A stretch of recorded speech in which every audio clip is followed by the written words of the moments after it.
Dear Professor Edenhofer, ladies and gentlemen, excellencies, first I want to beg your pardon because I was a very lazy student, so I was more engaged in making politics than learning English. So I'm not really good in discussing a very difficult issue in a foreign language, but I asked to let this sheet on the table because before I come to my speech, I would like to ask you to look again on these 3 points which have to be fulfilled if all the scientists will be happy in the future.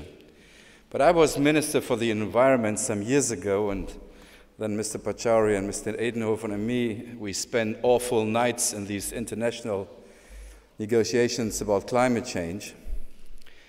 And unfortunately, I have to say that the countries are not willing to cooperate, and they are not willing to mitigate immediately. Second, they are not willing to introduce a globally uniform price on the greenhouse gas emissions. And the countries are not willing to allow the use of all key mitigation technologies. So, what can we do? Because since years we are listening to the results of the international reports of scientists, and since years, once a year, twice a year, politicians come together organizing a lot of greenhouse gas emissions by going by airplane to different parts of the world, and then negotiate and negotiate and negotiate, and nothing is going in the direction of these 3 points. So, what is the result for a person like me? Of course, not to stop negotiations. Of course,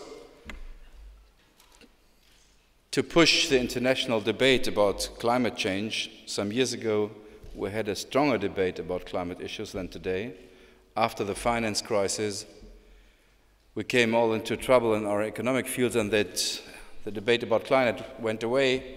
Everybody discussed about the finance markets. By the way, the reason we have difficulties in our climate are the same reasons we had difficulties in the finance markets, because everybody's only interested in those things who are happening now, and nobody is interested in the future.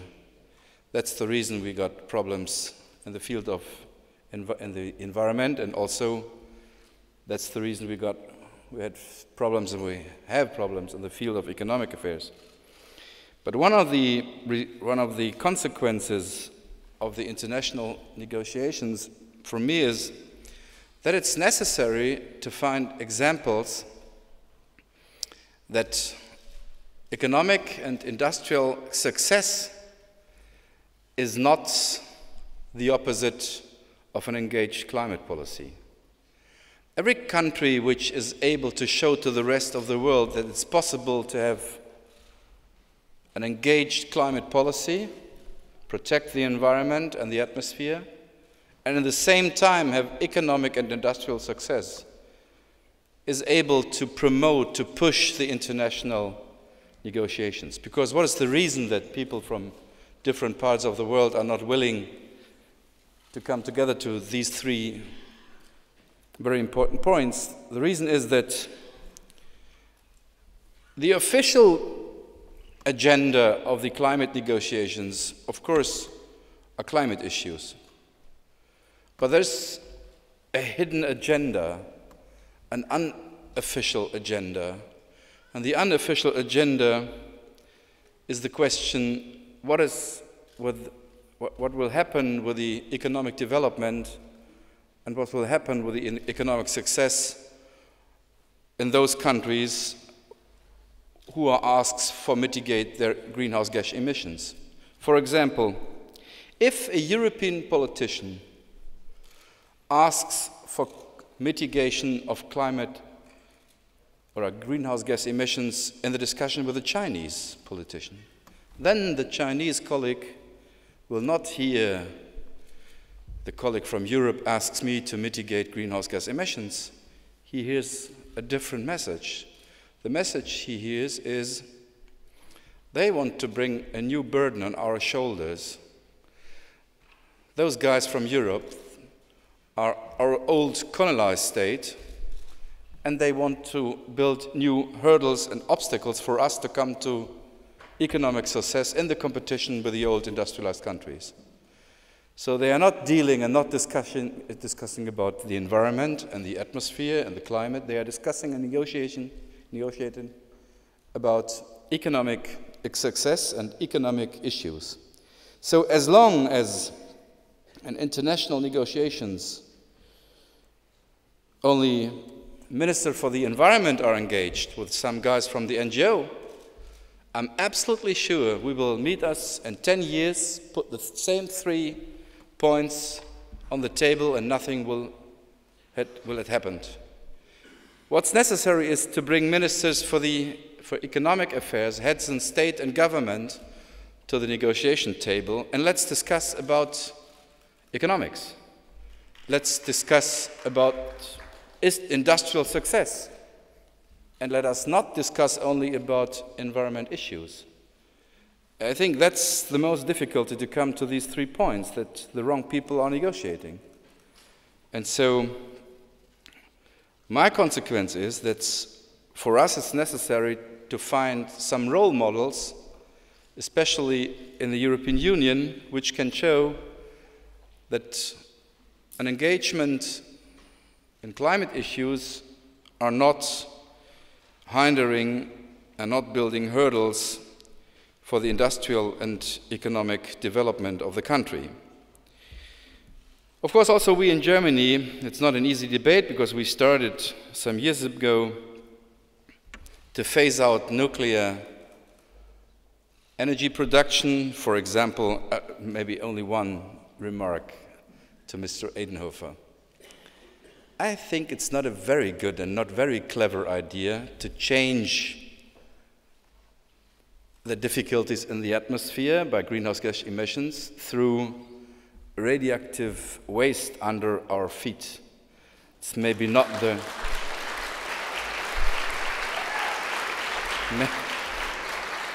Maybe not, but on the other side, I'm relatively optimistic that those who guarantees us since 30 years the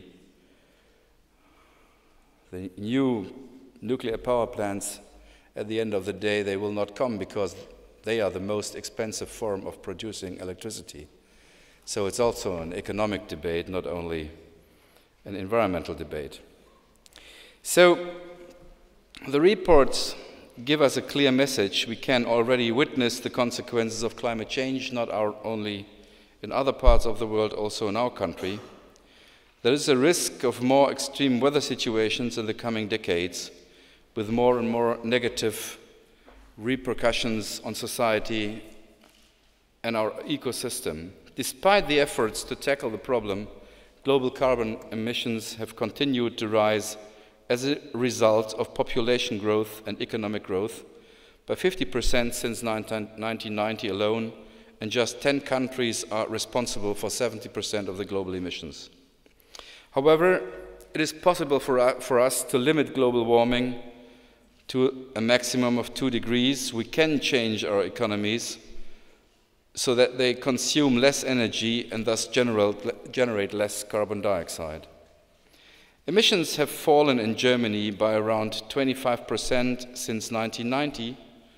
Of course, one factor behind this is the fact that German reunification resulted in a lot of dirty industry shutting down. But despite this, it is also true that Germany's industrial output has expanded strongly since 1990 without us producing more emissions. Only in the last 2 years we had more carbon dioxide and more greenhouse gas emissions by lignite and producing electricity out of lignite, but this is not a result of German national policy, it's the result of a complete disaster in the field of the emission trade system of Europe. One of the most important things in front of next year when we come together to the next climate conference in Paris is to bring back the emission carbon trade system in Europe, because Europe cannot offer an emission trading system as the solution for the rest of the world, and on our own continent we are showing that our emission trading system is inefficient and is not working today. So we have to come back. We have to come back to a more ambitious emission trading system in the European Union. Ladies and gentlemen, the 2-degree target, which underpins the climate policies of the European Union and other international players, looks today like an ambitious but unrealistic goal. But to make it realistic, everyone needs to help implement it.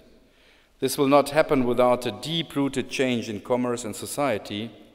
Germany's energy reforms show that we are not talking about utopias, but about the implementation of new technologies and the courage to invest in the long term. If we don't all change direction, the risks will grow, the possibilities to adapt to climate change will diminish. The costs would then rise significantly. This also needs to be borne in mind when we take about the costs of the energy reforms. After all, we are mainly talking about energy when we discuss climate change. The energy sector is responsible for the vast majority of greenhouse gas emissions, particularly in the high-income countries and the strong emerging economies. One thing is clear: we can only get a grip on climate change if we act globally. The effects of greenhouse gases and pollution do not stop at borders. So we need to make a global effort. At the same time, each country, and indeed each individual, needs his or her own strategy for how best to minimize our impact on the climate. We can make progress on protecting the climate and natural resources if a majority of countries pull in the same direction. But if one country works really hard on it, whilst another continue as before, all the efforts by that country will just be a drop in the ocean. For this reason, the European Union has set itself ambitious targets to cut greenhouse gas emissions. As you know, the European Union's member states decided in 2007 that by 2020 they would cut greenhouse gas emissions by at least 20% from the 1990 figure, would try to boost energy efficiency by something like 20%, and would have renewables cover 20% of total energy consumption. Further to this, the European Union has repeatedly stated its intention to set a good example in the context of international agreements. At present, the member states are negotiating what is to happen after 2020. Germany is working at European level to get ambitious targets adopted in the climate and energy policies for 2030. We are calling for a triad of targets. Emissions would be cut by at least 40% within the European Union by 2030, and renewables would cover 30% of final energy consumption. But to be very honest, even in the European Union, it is very difficult to bring a majority or all countries behind these targets. I was Minister of the Environment in the year 2006 and 2008 when we came to the old targets to the year 2020. It was not easy, but it was possible.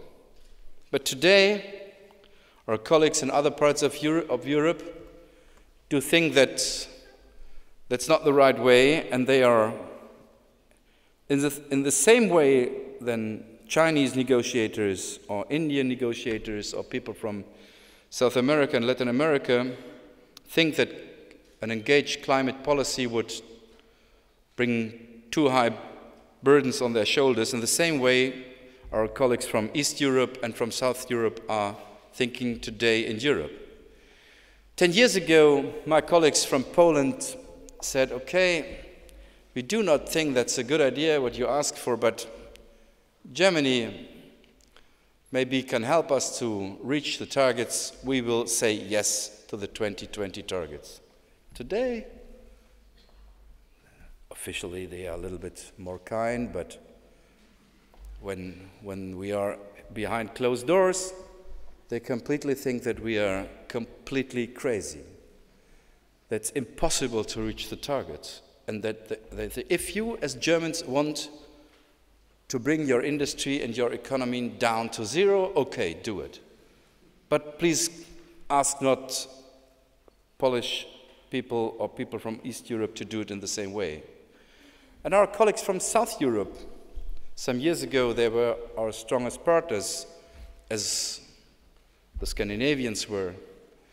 They told us, please go away with all these climate discussions. We have to fight against the unemployment rate of 60% among young people in our countries. We don't want to be too engaged in environmental issues or in climate issues. We have to put all our power and all our intelligence by coming out of these deep crisis in our economy. So Germany is one of the countries, like, for example, Denmark and some other parts of Scandinavia, who are still front runners, but without colleagues who are, for the time being, willing to follow us in the European Union. This is the discussion today. We hope that we will change the discussion until the autumn of this year. If not, the European Union will have very much difficulties to explain other parts of the world why they should be engaged in climate issues during our continent is going away. But this is the situation today. So we are, as Germans, convinced if we have this triad of targets in Europe, all the member states will need to display an equal level of commitment. After all, the consumption side plays a crucial role in our efforts to protect the climate. In a modern industrial society, it makes more sense to use energy efficiently than to simply make appeals for action. There is a lot of potential to reduce energy consumption. The building sector is one example. We in Germany have decided that we want to make a major step towards having a climate-neutral building stock by 2050. We will be calling on our European partners to keep setting ambitious targets and to quickly start work on achieving them.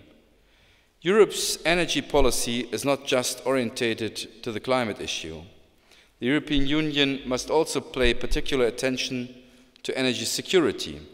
Not least, this will involve the development of a forward-looking electricity market design. At international level, the European Union is therefore engaged in energy partnerships and energy dialogues with a number of countries which already play or will be able to play a significant role in Germany's energy supply, like well as with major emerging economies like China, India, Brazil, and South Africa. If there is to be a genuine internal energy market in which there can be better synchronization of production and consumption, we need to expand the grid. If we don't have an efficient and modern electricity grid, the energy reforms won't work. That is true for Germany, and it's true for the whole of Europe. Since the beginning of the millennium, Germany has taken its own approach within the European strategy, aiming to ensure that our energy supply is climate-friendly, secure on a long-term basis, independent and affordable. One thing is clear, for more than 10 years, it has clearly helped to reduce carbon emissions in Germany.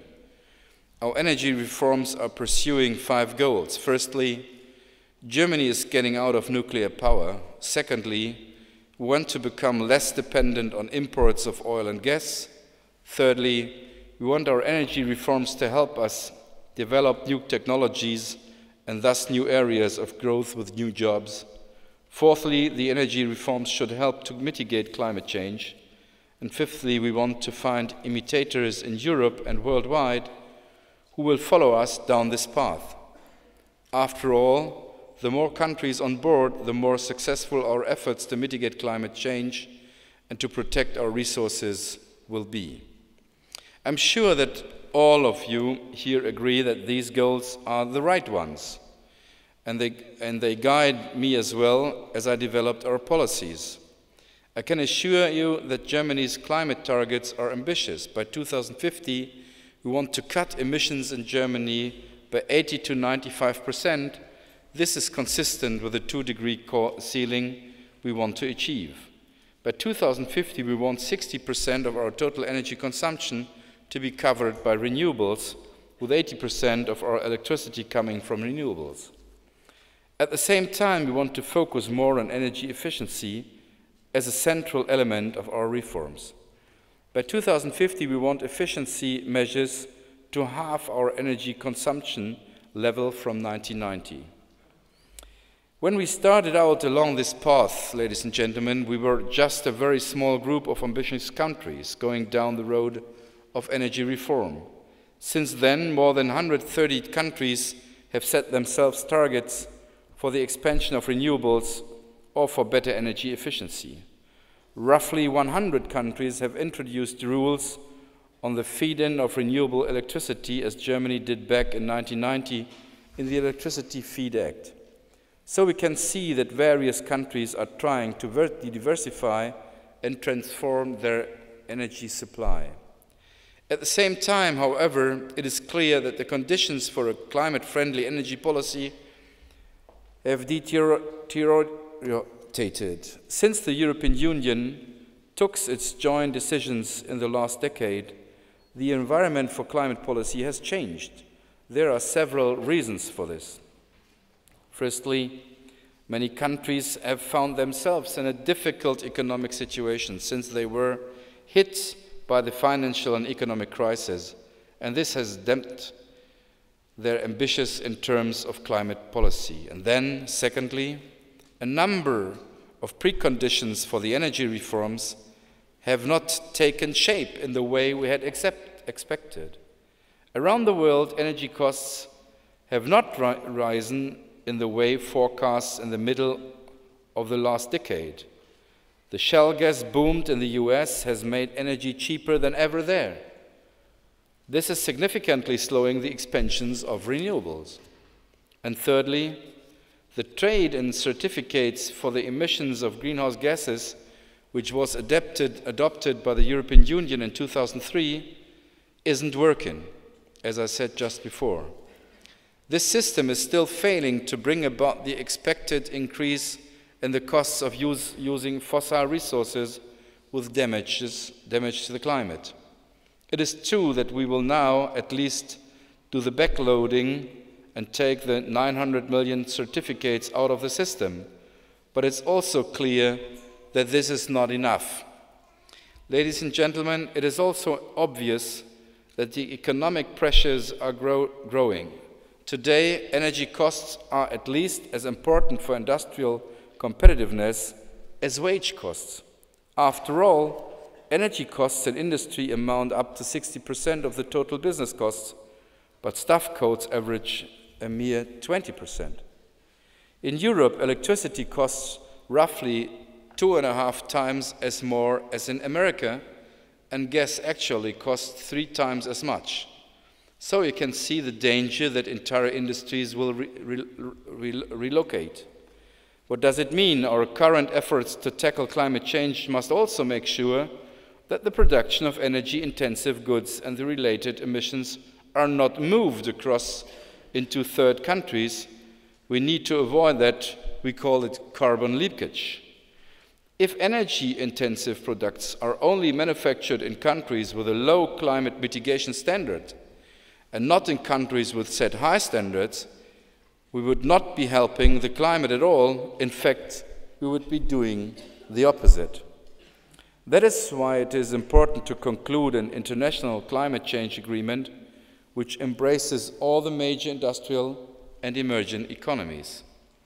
Ladies and gentlemen, I believe that our energy reforms in Germany are a major success story because they have transformed renewable energy from a niche technology to a leading technology.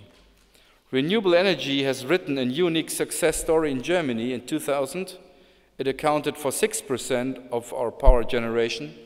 Today, it stands at 25%.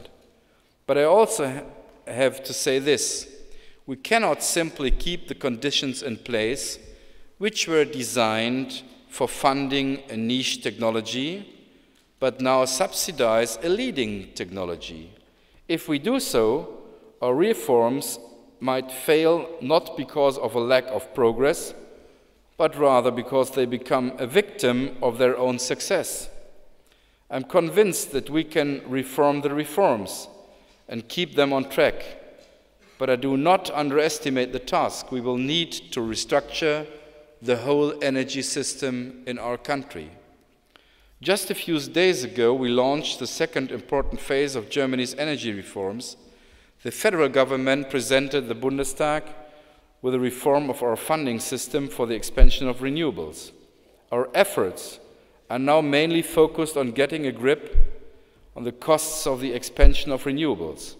Here we can profit from our many years of experience working with these energy sources. Basically, we have three aims. First, we need reliable deployment corridors for renewables. This will give industry a reliable basis on which to plan investments and will ensure that the expansion of renewables is more in step with the expansion of the grids. Normally, if you want to change the electricity system, you would invest at first in the grids and then move on with the renewables. In Germany, we did it the other way around, and it's, to be very honest, not a very simple task to bring it together in the next years. Secondly, we want to interrupt the cost dynamic. Today, we are well aware of which technologies produce electricity cheaply and efficiently, and which ones will not be competitive in the foreseeable future. We will be focusing on the most efficient technologies. This means that we want to funding mainly to go towards photovoltaics and wind energy in future. Both technologies generate electricity at a price that can compete with new conventional power plants. And thirdly, we want the competitive forms of renewable energy to be rapidly integrated into the market. In order to improve the market and system integration, we will make direct marketing compulsory. Also, we will introduce a competitive element to the level of funding for electricity from renewables. That is another important market-based instrument which will lower the costs of the energy reforms. After all, once technologies are competitive, they don't need any more subsidies. Ladies and gentlemen, Germany has moved extremely successfully across the clean energy production. It has made massive investments in a learning curve in how to use renewables. This also means that other countries won't need to pay for the same learning curve. Our approach can serve as a role model for other countries, but this will only be possible if we manage to shape the energy reforms in such a way that they do not weaken Germany's economy and if they continue to enjoy the support of a majority of the population. There are a lot of encouraging success stories along the road we call the energy change. Germany has managed to make new fields of technology, such as renewable energy and efficiency technologies, internationally competitive. We have become less dependent on energy imports, but we are still too dependent. We have opened up new fields of business and export opportunities. Well over 300,000 new jobs have been created in our country. All of this confirms my view that we are still on the right track. But as we move along it, we must all understand that we are no longer simply talking about ambitious targets. We are already in the midst of reaching them. Rather, what we are now trying to do is make a new climate-friendly energy supply work in the real world, not only in discussing targets. It must be able to meet the needs of an industrial country reliably and at a reasonable cost. If Germany can show the world that this is possible, then the modest contribution from our country, which can only cut a few % of global greenhouse gas emissions, will have a massive global impact. Then we can serve as a role model for other countries which want to play their own part in mitigating climate change. It is our job to help making this possible. Thanks a lot for your attention.